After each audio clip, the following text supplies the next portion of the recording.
এরকম ছোট সাইজের চাল কুমড়ো বাজারে পেলেই আমি অতি অবশ্যই তাকে বাড়িতে নিয়ে আসি। কারণ চাল কুমড়ো বেশি বড় হয়ে গেলে আমার খেতে খুব একটা ভালো লাগে না। আজকে এমনিতেই বাড়িতে নিরামিষ ছিল। তো সেই কারণে ভাবলাম চাল কুমড়োটা পেলাম যখন এটা নিয়ে যাই। এটা দিয়ে চাল কুমড়োর ভীষণ প্রিয় একটা সম্পূর্ণ নিরামিষ পদ রান্না করব, যেটা ভাত বা রুটি যেকোনো কিছুর সাথেই খেতে দুর্দান্ত লাগে। তো সবার প্রথমে চাল কুমড়োর খোসা ছাড়িয়ে নিয়েছি, নিয়ে ভালো করে ধুয়ে নিয়েছি চাল কুমড়োটাকে।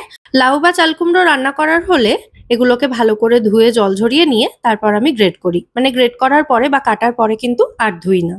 তো এবার একটা বড় মুখওয়ালা গ্রেটারের সাহায্যে চাল কুমড়োটাকে এভাবে গ্রেট করে নিচ্ছি, যাতে এর টুকরোগুলো একটু মোটা মোটা হয়। মানে একেবারে মিহি করে গ্রেট না করলে এই রান্নাটা বেশি ভালো হবে আর কি। তো দেখুন সম্পূর্ণ চাল কুমড়োটা আমি গ্রেট করে নিয়েছি। আর এরপর চলে যাব মেন রান্নার দিকে। তো তার জন্য একটা কড়াই ভালো করে গরম করে নিয়ে তার মধ্যে অল্প একটু সর্ষের তেল দিচ্ছি। এই রান্নায় কিন্তু তেল খুব বেশি প্রয়োজন হয় না। চাইলে আপনারা আরো কম তেলে রান্নাটা করতে পারেন। তো তেলটা ভালো মতো গরম হয়ে গেলে এর মধ্যে একটা শুকনো লঙ্কা এবং ১ চা চামচ পরিমাণে কালো জিরে ফোড়ন দিয়েছি। ফোড়নটা ভালো মতো ভাজা হয়ে গেলে এর মধ্যে গ্রেট করে রাখা চাল কুমড়োটা দিয়ে দেব। এখন কিন্তু গ্যাসের ফ্লেমটা একটু হাইতেই রেখেছি আমি। হাই ফ্লেমে জাস্ট মিনিট খানেকের জন্য চাল কুমড়োটা একটু নাড়াচাড়া করে ভেজে নিচ্ছি। তারপর এর মধ্যে দিয়ে দেব স্বাদ অনুযায়ী নুন। আর তার সাথে 1/4 টিস্পুন মতো দিয়ে দিলাম হলুদ গুঁড়ো। এই রান্নায় হলুদ আপনারা চাইলে নাও দিতে পারেন। আমি সামান্য একটু হলুদ দিয়েছি। তো আবারও ভালো করে নাড়াচাড়া করে মিশিয়ে দিচ্ছি।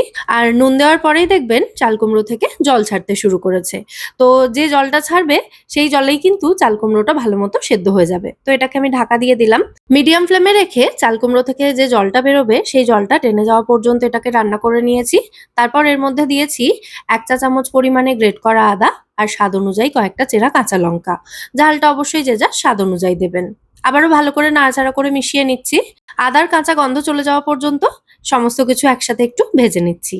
এরপর এর মধ্যে একটু সেদ্ধ করা ছোলা অ্যাড করব। যদিও এটা সম্পূর্ণ অপশনাল, আপনাদের কাছে থাকলে দেবেন, না থাকলে নাও দিতে পারেন। মানে ছোলা ছাড়া যে রান্নাটা হবে না সেরকমটা কিন্তু একদমই নয়। আর দেখুন ছোলাটা কিন্তু খুব ভালো মতো সেদ্ধ করা।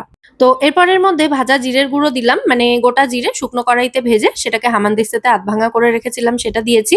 আর তার সাথে স্বাদ অনুযায়ী মিষ্টি দিয়েছি। যেহেতু নিরামিষ রান্না সামান্য একটু মিষ্টি দিলে কিন্তু টেস্ট অবশ্যই বাড়বে। এরপর গ্যাসের ফ্লেমটা একটু বাড়িয়ে দিয়ে আর জাস্ট ১ মিনিটের জন্য এটা একটু ভাজা ভাজা হতে দেব। আর এদিকে আগে থেকে আরো একটা কাজ আমি একটু এগিয়ে রেখেছিলাম, সেটা হলো একটা নরম নারকেল নিয়েছি, যেটার অর্ধেক মালা এখানে ব্যবহার করব এই রান্নার জন্য। মানে এটা কিন্তু পুরোপুরি এখনো নারকেল হয়নি, একদম নরম রয়েছে এই শাঁসটা। দেখতেই পাচ্ছেন আমি ছুরি দিয়ে এভাবে তুলে নিচ্ছি এটাকে। খোসাটা ছাড়িয়ে নেব, তারপর এটাকে মিক্সিতে বেটে নেব। এই অর্ধেক মালা নারকেল আমি পুরোটাই ব্যবহার করব। আর যদি আপনারা হাতের কাছে এরকম নরম নারকেল না পান, তাহলে নারকেলের দুধ ব্যবহার করতে পারেন। রেডিমেড যে নারকেলের দুধ পাওয়া যায় সেটাও ব্যবহার করা যেতে পারে, অথবা নর্মাল যে নারকেল আমরা ব্যবহার করি সেই নারকেল গ্রেট করে অল্প একটু গরম জল অ্যাড করে নারকেলের দুধটা রেডি করে নিতে পারেন। আর এরকম নরম নারকেল পেলে তাহলে তো কোনো কথাই নেই। নারকেলটা বেটে নিয়ে পুরোটাই কিন্তু এখানে ব্যবহার করা যাবে। আর তাতে এই রান্নার স্বাদ জাস্ট অপূর্ব হবে। তো নারকেলটা আমি বেটে নিয়েছি। দেখুন সবটাই কিন্তু একসাথে এর মধ্যে দিয়ে দিলাম। দিয়ে আবারও একটু ভাজা ভাজা হওয়া পর্যন্ত রান্না করব। ছোলাটা অ্যাড করার পর থেকে পুরো রান্নাটা কিন্তু আমি হাই ফ্লেমে রেখেই করছি। তো নারকেলটা দেওয়ার পর এটাকে আবারও হাই ফ্লেমে রেখে জাস্ট মিনিট খানেক নাড়াচাড়া করলেই দেখবেন এরকম একটু ভাজা ভাজা হয়ে যাচ্ছে। মানে ঠিক পেঁয়াজ পোস্তর টেক্সচারটা যেমন হয় এটাও কিন্তু ওই রকম টেক্সচারেরই হবে। তো ফাইনালি আমাদের মালাই চাল কুমড়ো এখানে একেবারে রেডি। এবার গ্যাসের ফ্লেমটা অফ করে কিছুক্ষণ এটাকে ঢাকা দিয়ে স্ট্যান্ডিং টাইমে রেখেছিলাম, তারপর সার্ভ করে দিচ্ছি। খেতে অসাধারণ সুস্বাদু হয়। অবশ্যই কিন্তু রেসিপিটা বাড়িতে একবার ট্রাই করবেন। আর রেসিপিটা ভালো লাগলে ভিডিওটাকে বরাবরের মতো একটা লাইক এবং শেয়ার করে দেওয়ার অনুরোধ রইল। আজ এ পর্যন্তই। আবার দেখা হবে আপনাদের সঙ্গে পরের পর্বে নতুন কোনো রেসিপির সাথে। সবাই সুস্থ থাকবেন, ভালো থাকবেন এবং সবাইকে খুব ভালো রাখবেন। নমস্কার।